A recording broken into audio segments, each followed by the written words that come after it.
The Chicago White Sox might not be active in free agency, but that does not mean free agency will not impact the Sox.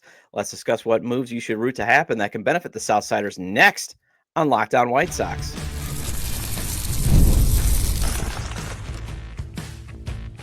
You are Locked On White Sox, your daily Chicago White Sox podcast. Part of the Locked On Podcast Network, your team every day. Hello, I'm your host, Todd Welter, a lifelong Sox fan and the site expert of SouthsideShowdown.com, part of the FanSided Network. And also, I've covered Major League Baseball for outlets such as the Associated Press. And thanks for making Locked On White Sox your first listen every day, part of the Locked On Podcast Network, your team every day. Make sure to hit the like button on today's episode. Subscribe to the YouTube channel at Locked On White Sox if you've not done so already. And also follow or subscribe to the show at wherever you get your podcasts. Well, Blake Snell signing with the Los Angeles Dodgers might not be great for baseball, but it does impact Garrett Crochet's trade market, hopefully in a good way. And I'll discuss in the first segment some other moves you should hope happen to help the Sox market for trading Crochet. Then GM Chris Getz wants to add a starting pitcher in free agency. Let's discuss who they could pursue, even if I disagree with them wanting to get a free agent pitcher. Then Top 5 Friday, we're going to tackle the 5 players we should be thankful for that are still on this team, even if it will be a stretch. Today's episode is brought to you by Gametime. Download the Gametime app, create an account, and use code LOCKDOWNMLB for $20 off your first purchase. All right, so first, imagine if the White Sox were a destination franchise.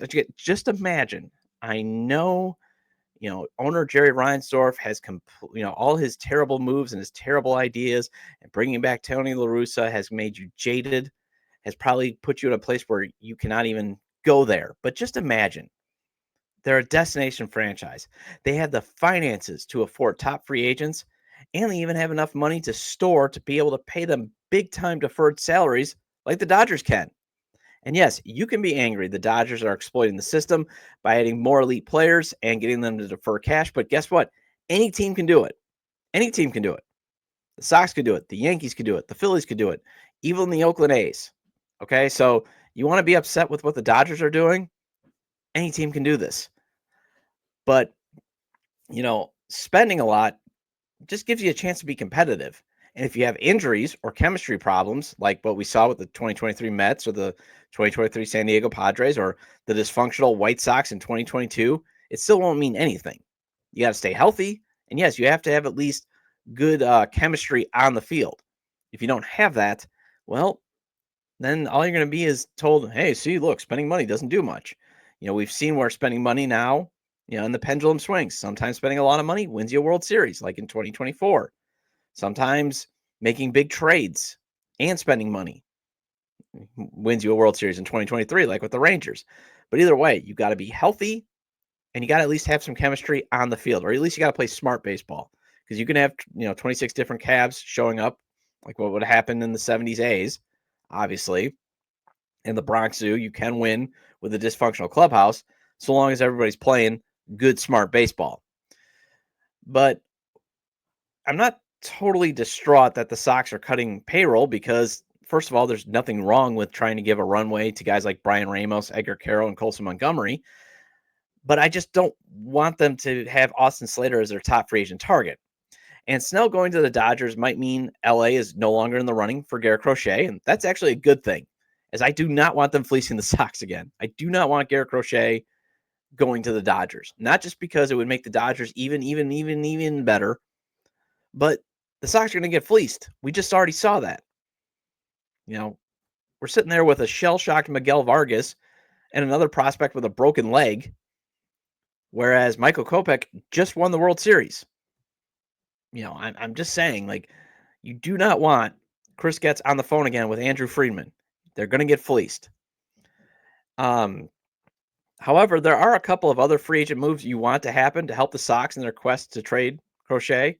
And yes, I'm going to fully acknowledge it's sad that the team is intent on trading Crochet.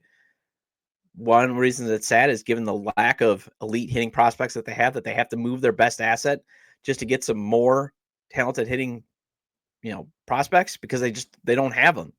There's a dearth of them right now. They've got some interesting guys, obviously, but when you talk about bats that can project to be elite, I can only count, Edgar Carroll, Colson Montgomery, and even then, jury's still out on Colson. Brian Ramos, maybe. George Wolcott. I love Rico Nishida, but he's probably going to be more of just a potential to be an everyday player. Tim Elko, probably just an everyday player. And you need everyday players. Don't get me wrong. But we're talking about elite foundational players, and they don't have that. They have a very minimal amount, and you want to have a lot. Look at what happened to the Orioles. They got a lot of impact bats, and now they're competitive. It's also a stat state because the Sox are not likely to pay Crochet. They don't want to. It doesn't sound like they want to extend him at all. And if they do extend him, he's probably going to want to demand somewhere between Tyler Glasnow money and now what Snell got. Now, obviously, I doubt Crochet gets $182 million since Snell has a Cy Young, but Glasnow, injury prone pitcher, he got $135 million, I believe. So if I'm Crochet, I'm asking for the Glasnow money, a little bit more. And the Sox, they never give out $100 million contracts. So that's the other reason why it's sad that they want to trade Crochet. But if you're afraid of the Dodgers fleecing the Sox like I am, then you want the Dodgers to add Roko Sasaki. You want him to sign with the Dodgers, the Japanese sensation, considered one of the best free agent pitchers available. And he would be an international free agent pitcher. So it's more of a minor league deal. So the Dodgers don't have to throw a lavish, huge contract on him. Not like they care. They just threw a lavish contract on Blake Snell after winning the World Series. You do want Juan Soto to sign with the Boston Red Sox. Soto plays right field, maybe not as elite as Weiler or Abreu, but they both play right field.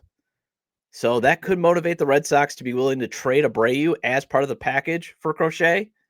Now, MLB Network, John Morosi is reporting to keep an eye on the Red Sox in the Crochet market, although he's saying that the White Sox would actually prefer to take on players who have not made their big leagues debut. And if that's the case, I'm really questioning if Weiler or Abreu is available, why Chris Getz would pass on that.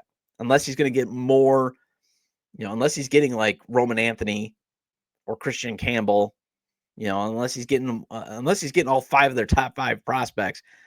You want Weiler Abreu because he's going to, as everydayers have heard me say and my guests say, that would help solve the Sox right field problem that has existed since 2009. So if you get, if they get Soto, that probably is going to motivate them to eventually move Abreu, although they could put Soto at DH, could move him to left because obviously Soto's not an elite fielder like Abreu, but still, you want the Red Sox to get Juan Soto. You also want the Red Sox to miss out on Corbin Burnes and Max Fried. I mean, maybe Boston still wants to trade for Crochet if they sign Burnes or Fried, considering he's probably going to cost $10 to $20 million over the next 2 seasons in ARB. He's projected to probably get $3 million this season. Let's say he pitches well again, makes an all-star team. Probably you're talking about that $10 million range. I'm going $20 million just because maybe what if he wins a Cy Young? But even then, he's still going to come. That's the appeal of Crochet. 2 years of club control and also 2 years of cheap club control relative to the market. Although this is not 2 decades ago, Boston, so I'm not seeing them deal for an ace if they sign an ace. I just don't see that. This isn't the Boston that, you and I grew up with if you're of a certain generation. On the flip side, you want Corbin Burnes to not return to the Orioles. Because if Boston is not the trade partner, you want Baltimore to step up and deal for Crochet.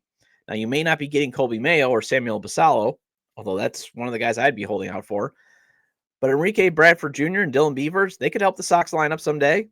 And they could, help them positively. That they can offer a lot to the lineup, as Elijah Evans explained on Tuesday's episode. So if you want, go back and listen to Tuesday's episode where he explains what those 2 prospects can do to help the White Sox.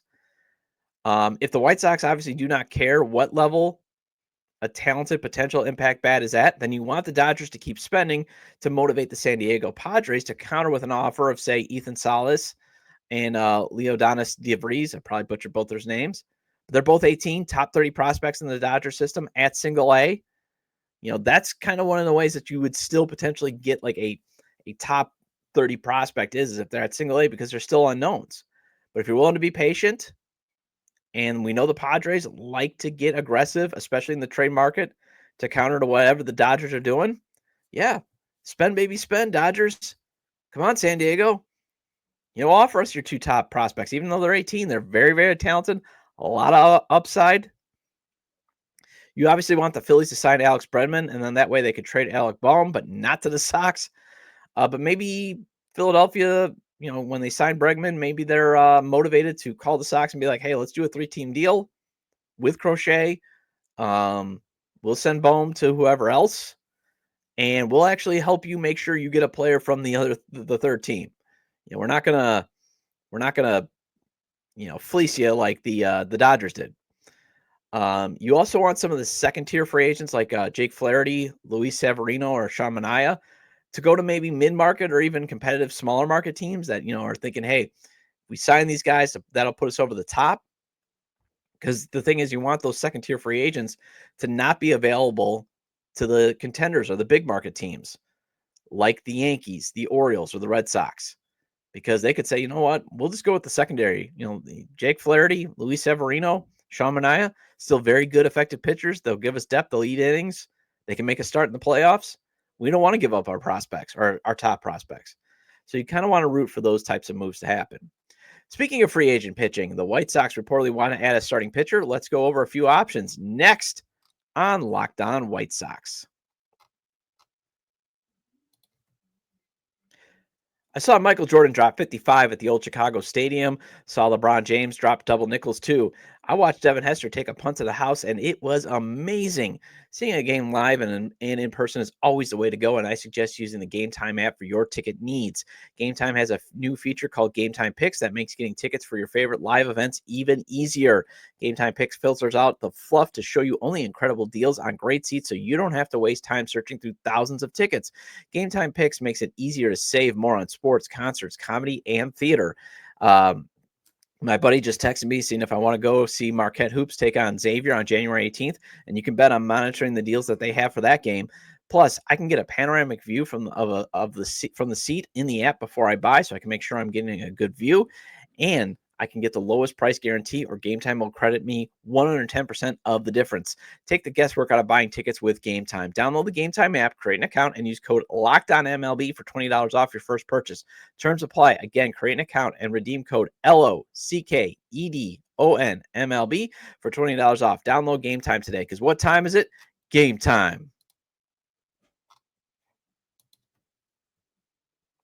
Welcome back to Locked On White Sox. I'm your host, Todd Welter. Again, make sure to hit the like button on today's episode. Subscribe to the YouTube channel at Locked On White Sox if you've not done so already. And if you can't catch the show on YouTube, Locked On White Sox is available on all major podcast platforms. So make sure to follow or subscribe on places such as Apple or Spotify. Either way, get your 30-minute fix of Chicago White Sox baseball venting with me.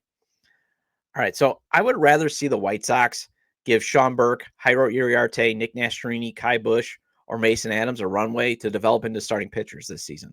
I would much rather prefer that in 2025. Maybe call me worried of another wasted development time in favor of trotting out bad veteran pitchers like Chris Flexen, Mike Clevenger, and Brad Keller, because that's what we saw this year. Now, Chris Flexen, he was meh. He had a positive F4, but you couldn't trade him. There was no trade market for him. So what's the point of having a veteran pitcher who was always going to put guys on base, and then you had to pray like heck that he was at least going to minimize the damage? And if he didn't minimize the damage, well, that helped you lose 121 games. And if he did minimize the damage, you probably still were going to lose 121 games, because it's not like he was just downright dominant. He had his moments. I think he had, 20 straight games where the Sox lost? I mean, I would rather see the Sox again give runways to their very talented arms that they have that are basically knocking on the door too. It's not like you have a bunch of talented arms at low A.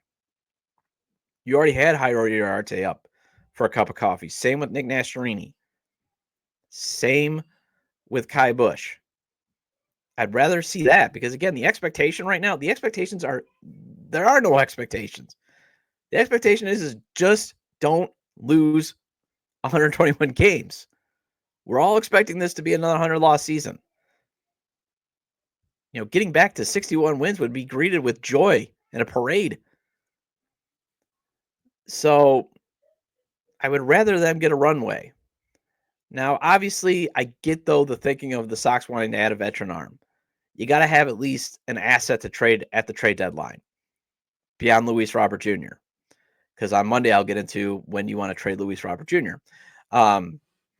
I also get that, you might want to have at least a steady arm to give you an opportunity to eat some innings and win some games, because some of these young arms might not pan out as starters. Nastrini struggled with his command. had some good outings, but a lot of them were bad. So did Kai Busch. Some of these guys might not pan out as a starter, but they might be able to use to build a good bullpen. And since the White Sox are not going to be huge spenders, obviously, we're not getting Max Fried or Corbin Burnes. There are a couple of free agents, though, that they should look to add. First is a reunion with Jose Quintana. That's the name that you're constantly seeing being tied to the White Sox.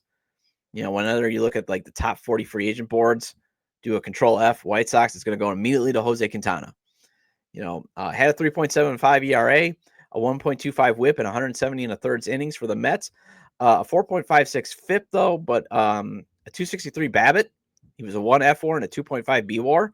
He's going to be 36, but he can still get outs, as you can see, and he projects to cost 2 years and $16 million total per spot track. So maybe you get him on a 1 year, $8 million deal with another, a player option. You could do that. That wouldn't be a terrible signing because he'll have trade value. Nathan Eovaldi, he's going to cost about $21 million per spot track, but in the 2 year range. So maybe again you get him on a 1 year plus a club option, obviously a higher price, but you're tapping into the ties to manager Will Venable, and that's what I want to see again. The Sox tapping into their ties of guys that have at least played for Venable or played for if you're going hitter. Ryan Fuller, the new director of hitting, or again, Brian Bannister, the pitching czar. Tap into those guys. Don't tap into your Kansas City Royals ties, Chris Getz. Tap into the 3 guys that you're trusting to lead the team forward. He had a 3.08 ERA and a 3.83 FIP with a 2.7 F4 for the Rangers. Again, it's unlikely, but it can't hurt to see if he somehow is still on the free agent market in, say, February to sign, because that would be a good guy, a good player to flip at the deadline. Now, it sounds like the Orioles might be using him as a fallback if they lose out on Burnes. So that's the other thing. You want Eovaldi to not sign with the Orioles if you want Crochet to go to the Orioles in a trade. Jacob Junis had a couple of nice starts for the Reds towards the end of the season. Again, more of a hybrid long reliever spot starter, but had a 2.69 ERA with a 3.69 FIP in 24 games between the Brewers and the Reds from Rock Falls, Illinois. Had a low walk rate. Spot track projects he will cost 2 years, $8.6 million total. So not totally crazy. I mean, again, I think he had 5 really strong starts for the Reds at the end of the season. That's probably one of the reasons why he opted out of his deal. So I wouldn't rule him out as a guy to work with Brian Bannister to see, can he actually be an effective starter for a full season? Colin Rea, 4.29 ERA, but had a 1.26 whip and 135 strikeouts and 167 and 2/3 innings for the Brewers. Again, the Brewers drink. Their pitch lab may have fixed him. I mean, because he had to go to Japan at one point in his career. Did have a 4.75 FIP and a 2.82 BABIP. So the ball's going to be in play for him, obviously. Spot track projects he will earn 2 years, $23 million. I don't know if I'm wanting to give basically $11 million to a guy who finally had a really good start, had a season starting. And even then it's like, well, he had an ERA over 4. If you're talking about the finances of the White Sox, you might as well then just bring Chris Flexen back in that role. But, again, and that's what I'm talking about. If he flames out, then you're stuck with this money, and you've now blocked a runway for one of your young starting pitchers. Michael Lorenzen, who the Sox should have signed over Mike Clevenger, pitched in Texas last season before being traded to Kansas City. 3.81 ERA and 18 starts for the Rangers, a 1.57 ERA and 6 starts for the Royals, projected to cost 2 years, $15.5 million. Cal Quantrill, he was just non-tendered by the Rockies, might be a candidate for Brian Bannister to see if he can turn around, although he will be 30 next season, but he did have some good seasons in Cleveland. So the higher ERA that he had the last 2 seasons could be just a result of pitching at Coors Field. Well, it was Thanksgiving yesterday. Time for thanks. Let's see if the White Sox have 5 players you and I should be thankful for next on Locked On White Sox.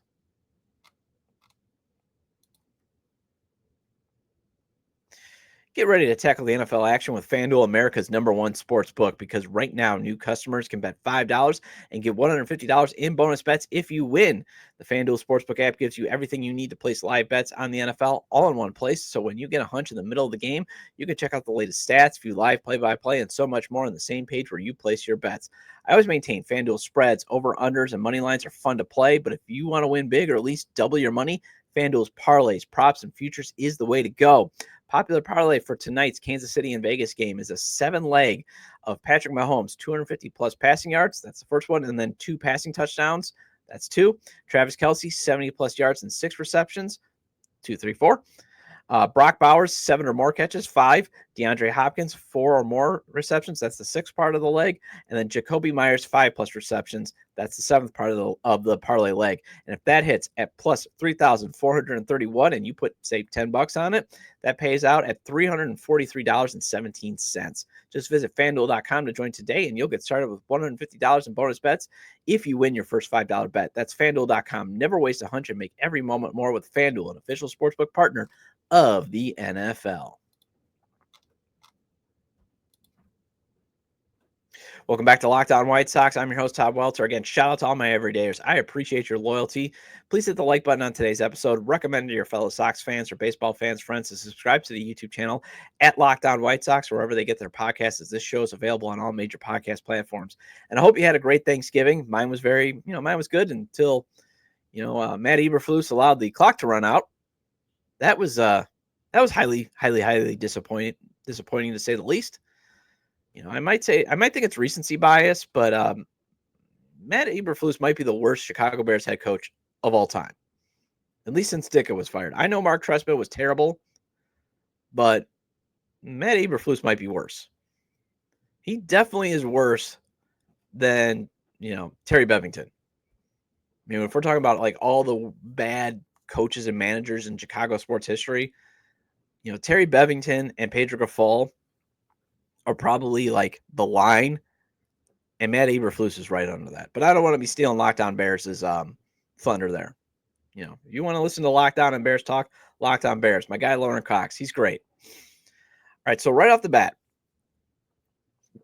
I'm not listing prospects to be thankful for in this Top 5 Friday because guys like Edgar Caro and Noah Schultz or Hagen Smith or George Wolcall, they're still just potential. Very excited for them, but they're just potential. I'm excited to see what Colson Montgomery does at the big leagues, but still, just potential. Is he his floor in Paul DeYoung, or is his ceiling Corey Seager? Excited, but potential. It's kind of hard to be thankful for potential. I mean, you could be thankful that the Sox have even a pitching prospect in Grant Taylor, but again, potential. And while the Sox lost 121 games this year, a record, you might be like, do they have 5 players we should be thankful for? I mean, Luis Robert Jr., I don't think he makes that list right now with how much he struggled. The losing just looked like it completely robbed him of being that MVP player that we saw in 2023. Still a very talented player, but I can't put him right now in a player to be thankful for because he's always hurt. And when he was healthy this year, he didn't produce when you needed him to produce. He produces even a 240 average. You're probably not losing a record 121 games. So you might be like, man, Todd, were you able to find 5 players to be thankful for? Yes, I was. It was a stretch. But there is an asterisk. No Garrett Crochet on this list, as you and I have no clue if he'll be on the team much longer. He would obviously, if the Sox had him signed to an extension, I would say he is number 1 with a bullet. Because obviously he's a stud. He's one of the few players that you have on your roster is worth coming out to see. But we don't know if he's going to be on the team. It's very likely he's not. So he didn't make the list because of that reason. So here are the 5 players on the Top 5 Friday that we should be thankful for. Number 5 is Corey Lee. And again, that speaks to the state that the White Sox are in. But at least you and I have backup catchers set for the next 6 years. And as we've seen after surviving the Yasmani and Grandal starting experience and then a revolving door of bad backup catchers, having a catcher who can catch is important, especially on the margins, and Corey Lee can do that. And it's important, too, because if you're going to have Edgar Caro, start the year in AAA, you at least know Corey Lee can catch 5 days a week, get runners out on the base path with his excellent pop time and his ability to throw out runners. And there is the ability to, get some power out of him. He's probably going to hit 220, 230 for his career. But when it comes to a backup catcher, that's something to be thankful for. All right, number 4, Sean Burke. Yes, he is still technically potential, but he did at least get a cup of coffee with the Sox, 4 starts, and he was amazing. Gave you a preview that this guy could be a heck of a big league pitcher. Why he wasn't brought up sooner? Well, that's again why I don't want the White Sox pursuing a free agent pitcher.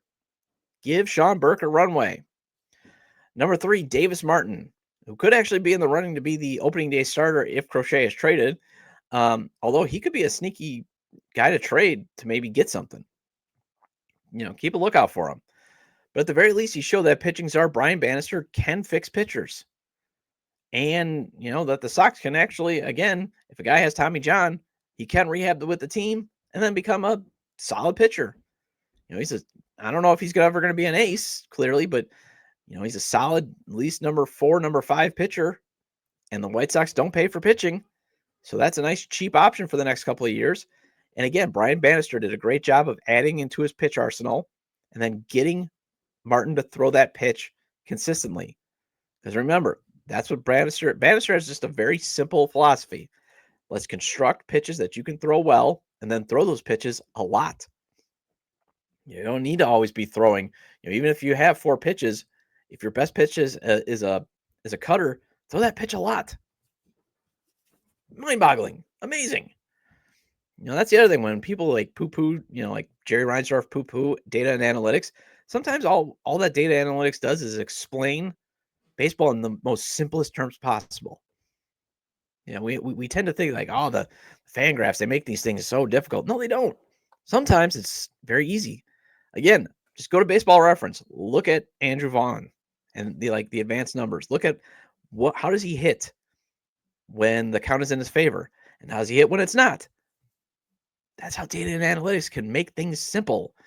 All right, number 2, Drew Thorpe. He showed he could be an ace in the Aaron Nola and Mark Burley mold.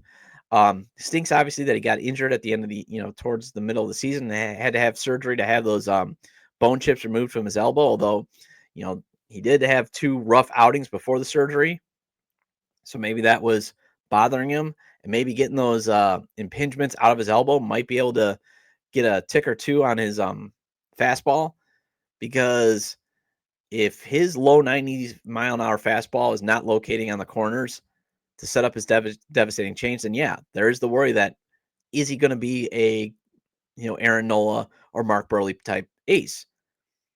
But if he can hit the corners with that fastball that can set up his devastating change, he has the chance to be a top-of-the-line rotation pitcher, as we saw with 6 of his just dominant starts.